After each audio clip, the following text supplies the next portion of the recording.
Hoy quiero hablarte de fertilidad, porque si hay un factor común es que un alto porcentaje de chicas que entráis en el método Geisha, que es mi programa de Wellegging, tenéis problemas de fertilidad o muchas de vosotras no estáis buscando, pero cuando os mando ese cuestionario sí me decís que tenéis problemas de fertilidad y siempre van relacionados con otros síntomas de la medicina china. Entonces, creo que es interesante si alguna chica está viendo esto, pues oye, por si puede aportar algo, pues bien, y si no, pues nada. Pero presento a mi perra para las que no la conozcáis, Croqueta.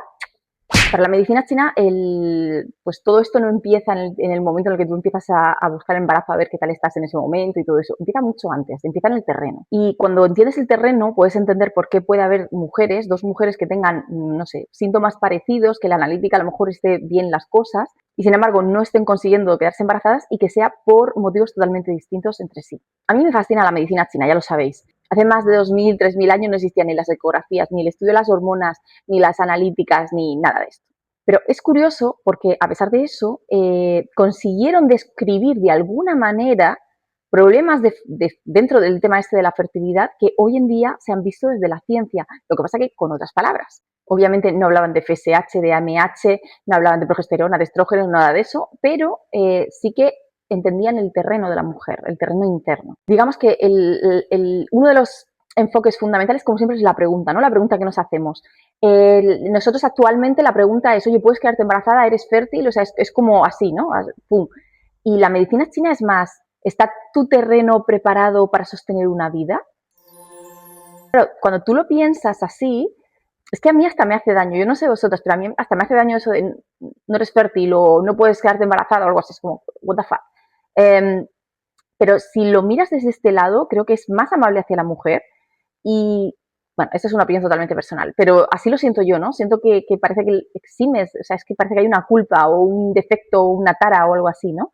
En vez de estar mirando que a lo mejor hay un terreno. No sé, siento que la medicina china es más amable en general en todo esto y en vez de poner esas etiquetas, entiende todo el contexto que envuelve a la persona, tanto por dentro como por fuera. De hecho, simplemente mirando cómo hablan del útero, me parece súper bonito. El útero, por ejemplo, se llama, bueno, mi chino no es chino, ¿vale? Lo voy a pronunciar, es que no me voy a molestar ni mirar en ChatGPT cómo se pronuncia, lo siento, que me detengan. Si eres chino o lo que sea, no te ofendas.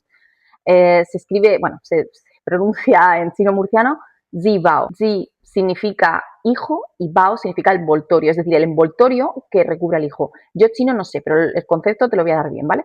No te fíes de mi chino. Y tú no estás aquí por clases de chino, ¿eh? No te hagas tampoco. Literalmente se entiende como el envoltorio que contiene al hijo. Y no solo eso, sino que se considera un órgano extraordinario, que es para mi gusto como se debería considerar, ¿no? Por todo lo alto. Además, se considera un órgano yin, porque los órganos yin son como los que contienen, ¿no? Este joder sí contiene, ¿no? Contiene la vida. Entonces es un órgano muy, muy yin, es muy de la mujer, es muy yin, es muy contenedor. Los órganos yang son más expansivos, son más de hacer cosas, ¿no? De sacar la basura, de hacer cosas, ¿no? De movimiento, de acción. Los órganos yin son como de recoger, de nutrir, de, de envolver. Pero, cuidado, porque a pesar de ser un órgano muy yin, también tiene una pequeña porción de yang, como por ejemplo la de la expulsión de la sangre durante la menstruación, por ejemplo el propio parto, el dar a luz, ¿no? Hace falta una fuerza expansiva que saque hacia afuera, eso es muy yang. Pero no es solamente un órgano reproductor, sino que es el órgano donde la medicina china considera que nace la vida.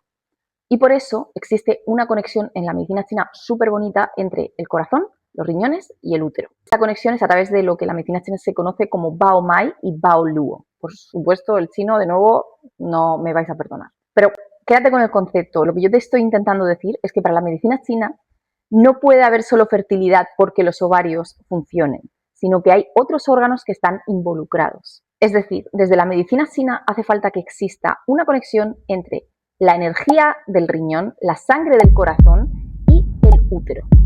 Es un eje agua-fuego. Y este eje agua-fuego, el que hace que la vida, ¿no? Que el romper aguas, el dar a luz, el que salga la vida. Otro concepto importante es el Tiangui. De nuevo me perdonáis el chino, que nadie me detenga. O sea, hace más de 2000 años los médicos no conocían las hormonas, pero sí que observaron que a partir de los 14 años ya existía una energía nueva que era capaz de generar esa fertilidad. Y a esa energía la llamaron Tiangui. Obviamente hoy sabemos que ese es el despertar hormonal de la pubertad, ya tenemos todas nuestras analíticas, nuestras pruebas y ya sabemos lo que es eso. Pero ya hace 2000, 3000 años ellos ya vieron esto. Y ellos entendían que unía de la unión del yin y del yang del riñón. Y si no existía ese equilibrio entre el yin y el yang del riñón, entonces la fertilidad empezaba a debilitarse. Entonces, cuando una mujer tiene problemas para quedarse embarazada, la medicina china busca una serie de pistas y no siempre en Occidente buscamos estas pistas. Te voy a decir cuáles son. Lo primero es el moco cervical.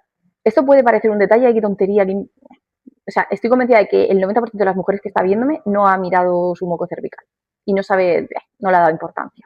Pues es muy importante porque te va a ayudar a conocerte. Tu moco cervical cambia de consistencia en función del ciclo menstrual, no está igual en un ciclo que en otro. Entonces, cuando llegan los días de fertilidad, los días más fértiles, se vuelve como transparente, como elástico, se vuelve así como muy acogedor, ¿no? Porque la utilidad es esa, ¿no? Permitir el paso de los espermatozoides. Es más abundante y ya te digo, es como muy, muy elástico, ¿no? Porque la función es esa, oye, pasen ustedes, dejen pasar a los espermatozoides hacia el óvulo. Pero después, cuando terminan esos días fértiles, entonces vuelve a espesarse, pero diréis, ¿para qué?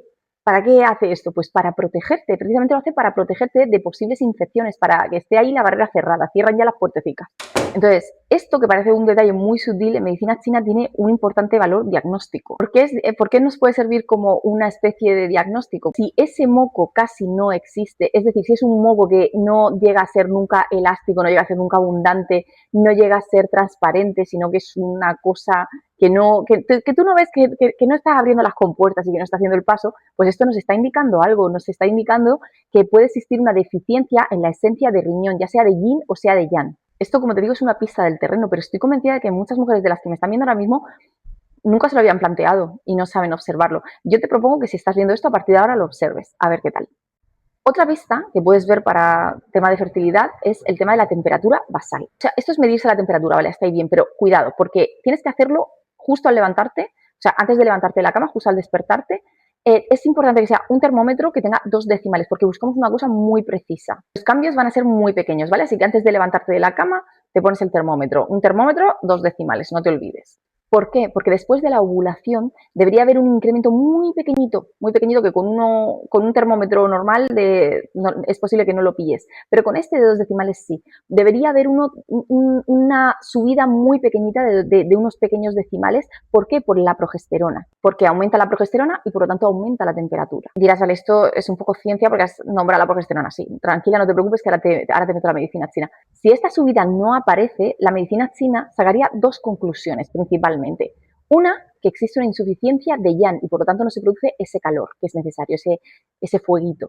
Y la segunda, que existe un patógeno, ya sea, cuando hablamos de patógeno en medicina china hablamos de frío, de humedad, de estancamiento, cualquier cosa que está impidiendo que se produzca ese ascenso de yang, ese ascenso de calor. Entonces, yo no sé si a estas alturas ya has entendido la importancia de esto, porque es posible que en una analítica occidental tú tengas unos resultados iguales que tu prima, las dos seáis, no, yo no soy fértil, yo no puedo tener hijos, que no sé cuántos, y a lo mejor tu prima tiene un patógeno X, de estancamiento, de humedad, de lo que sea, y tú tienes otro que es una insuficiencia de yang, por ejemplo. Entonces, la manera de tratarlo desde la medicina china no es la misma.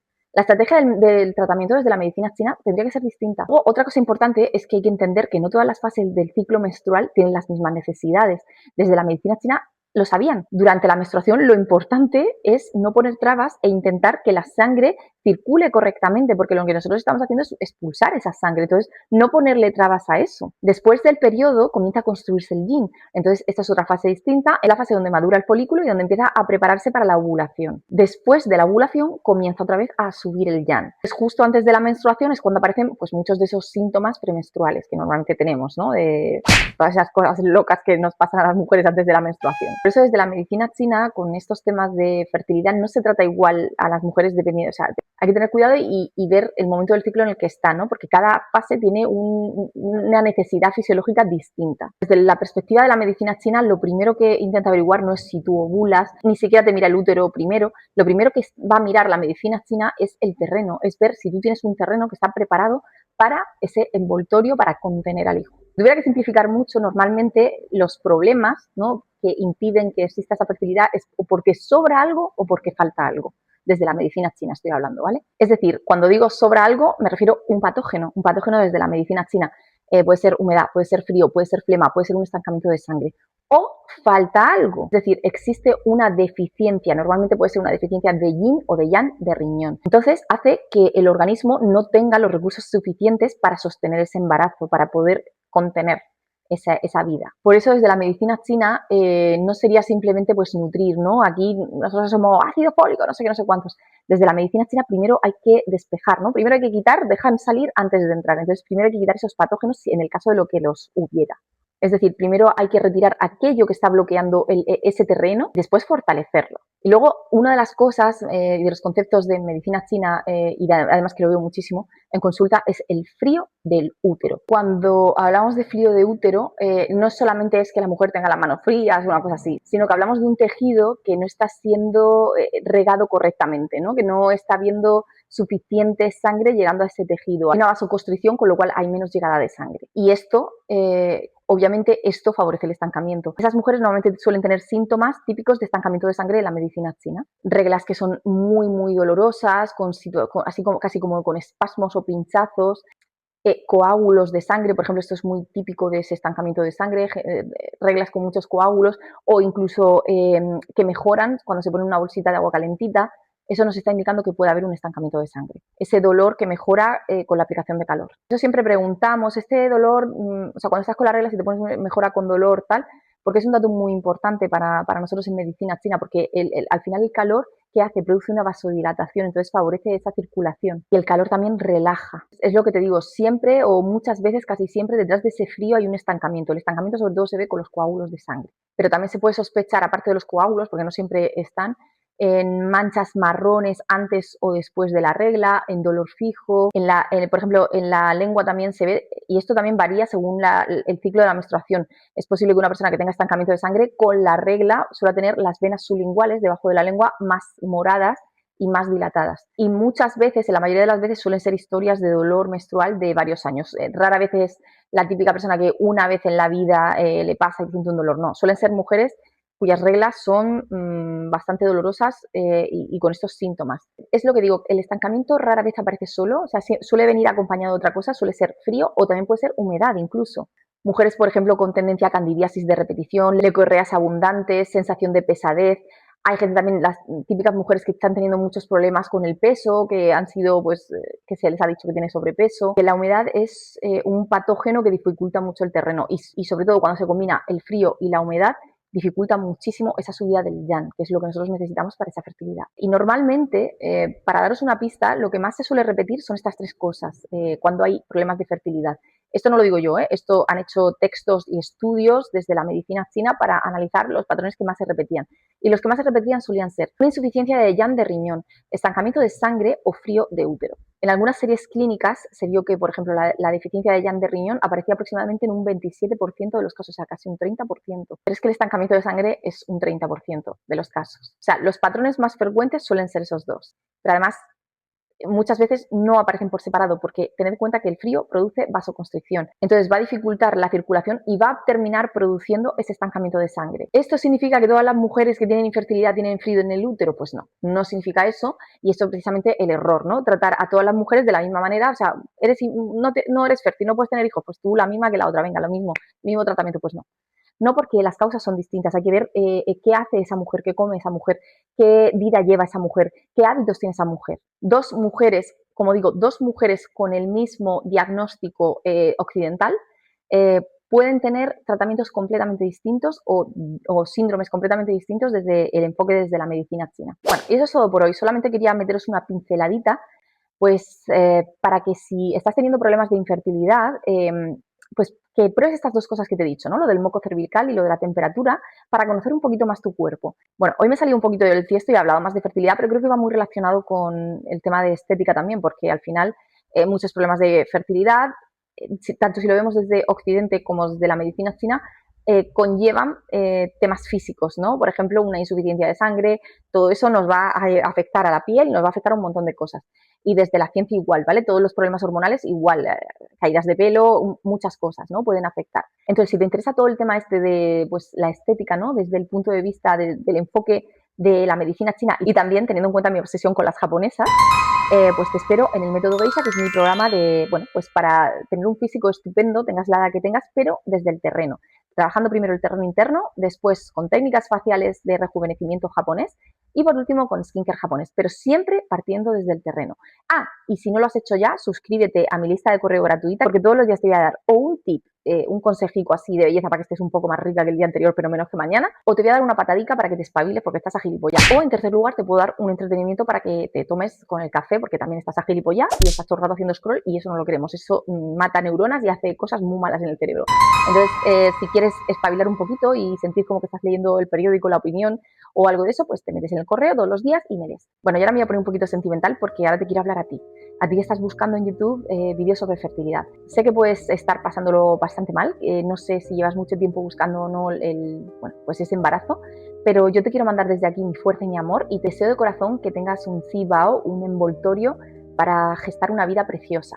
Así que no te desanimes y yo te diría que no miraras esto como una lucha, ¿no? A ver qué pasa contra el cuerpo y todo eso, sino al contrario, que toda tu energía, que todo tu chi lo dediques a entender tu cuerpazo de mujer y a crear el terreno más bonito para poder sostener esa vida que tanto deseas. Un besito y mucha suerte.